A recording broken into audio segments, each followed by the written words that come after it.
Hello प्यारे learners, मेरा नाम है अमन सिंह और आज के इस वीडियो में हम डिस्टेंस और डिस्प्लेसमेंट को अच्छे से क्लियर करेंगे।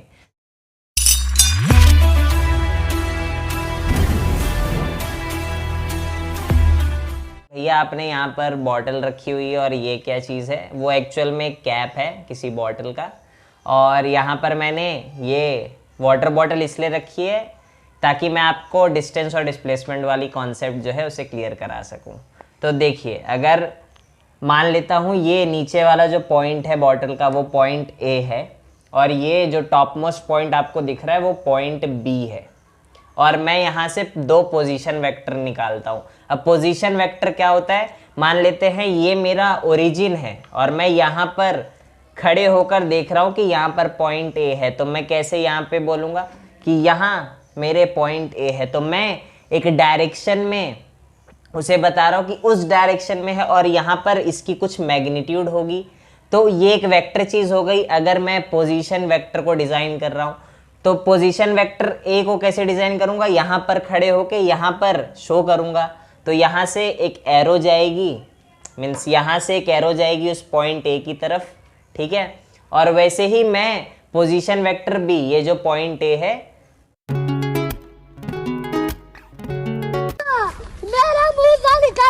मेरी जबान टूट गई यार। ये जो पॉइंट बी है, सॉरी, उसका पोजीशन वेक्टर यहाँ से ड्रॉ कराऊंगा इस पॉइंट से यहाँ तक, तो वो वेक्टर बी जो है वो बनकर आएगा।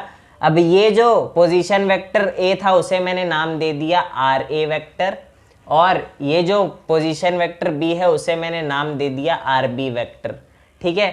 अब यहाँ पर ये बॉल आपको दिख रही है, वो मान लेते हैं पॉइंट ए से पॉइंट बी पर ट्रेवल कर रही है। अब इसका पाथ कैसा है भैया वो बता देंगे थोड़ा, ठीक है हम बता देते हैं। तो ये पॉइंट ए से चला और ये ऐसे रैंडम मोशन करते हुए फाइनली इस पॉइंट बी पर पहुंच गया, ठीक है।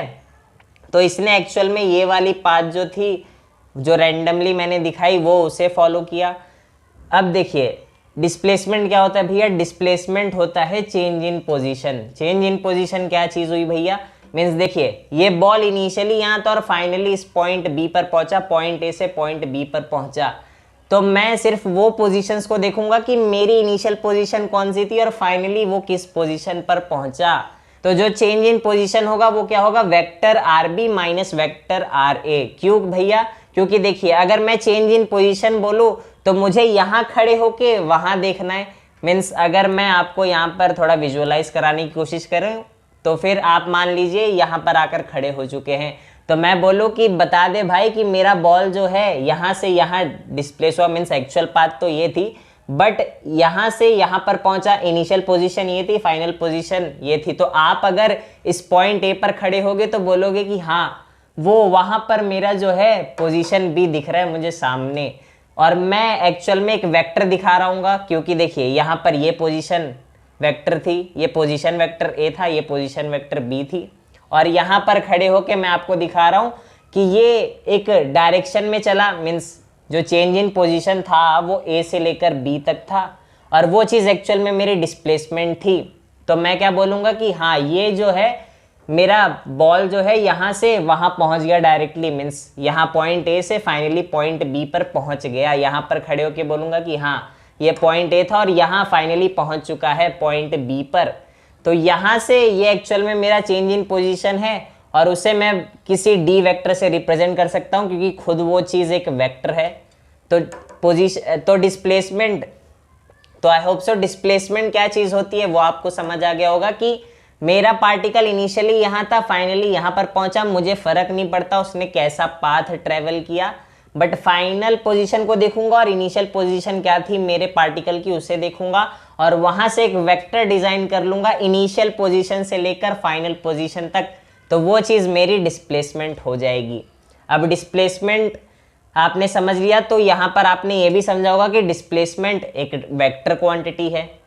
अभी हमने बताया कि मैं यहाँ से देखूंगा वहाँ फाइनल पोजीशन तक, तो एक डायरेक्शन में देखूंगा और उसकी कुछ मैग्नीट्यूड हो रही होगी।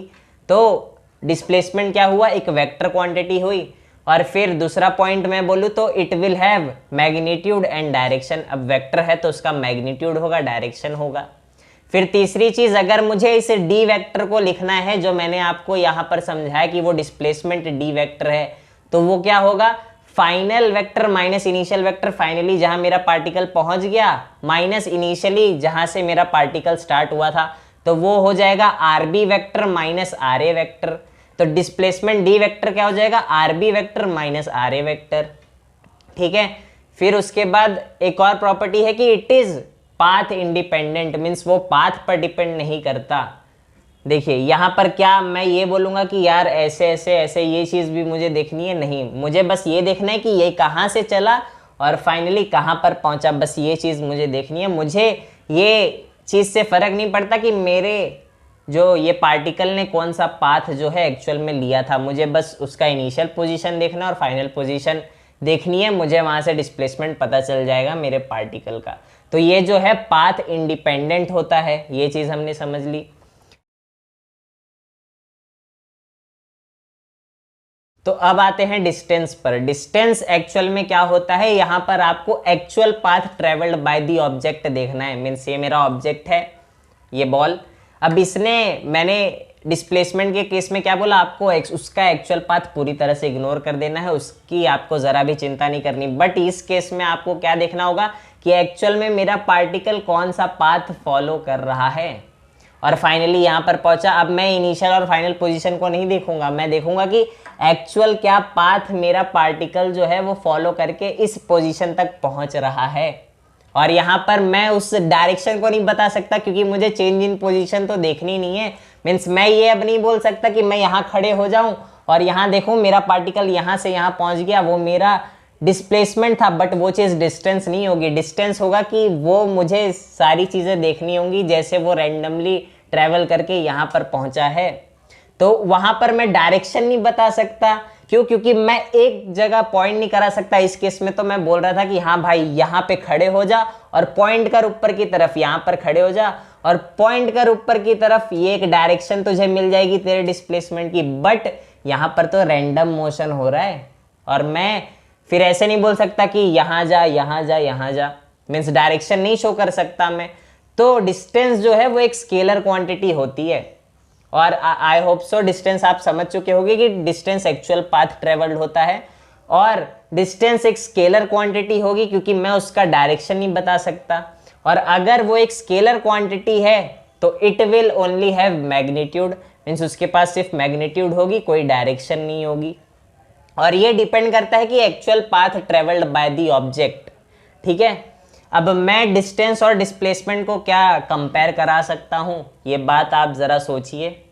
सोच सोच तो आपका आंसर क्या आना चाहिए कि नहीं करा सकते। क्यों, क्योंकि डिस्प्लेसमेंट एक वेक्टर क्वांटिटी है और डिस्टेंस एक स्केलर क्वांटिटी है, दोनों को कंपेयर करा सकते हैं? नहीं, बिल्कुल नहीं करा सकते भैया।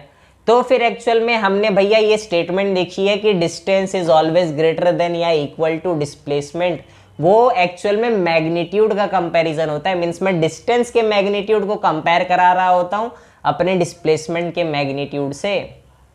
तो यहाँ पर उस चीज़ को समझने के लिए मान लेते हैं, अब या इसको, ये आपको कैप दिख रहा होगा, मान लेते हैं ये कैप और ये बॉटल के बीच का जो डिस्टेंस है वो 10 मीटर है और यहाँ कोई पॉइंट ले लेता हूँ जो यहाँ से 4 मीटर की दूरी पर है। ठीक है, अब मेरा ये पार्टिकल यहाँ से शुरू हो रहा है, वो यहाँ पर गया और फिर यहाँ पर आ गया।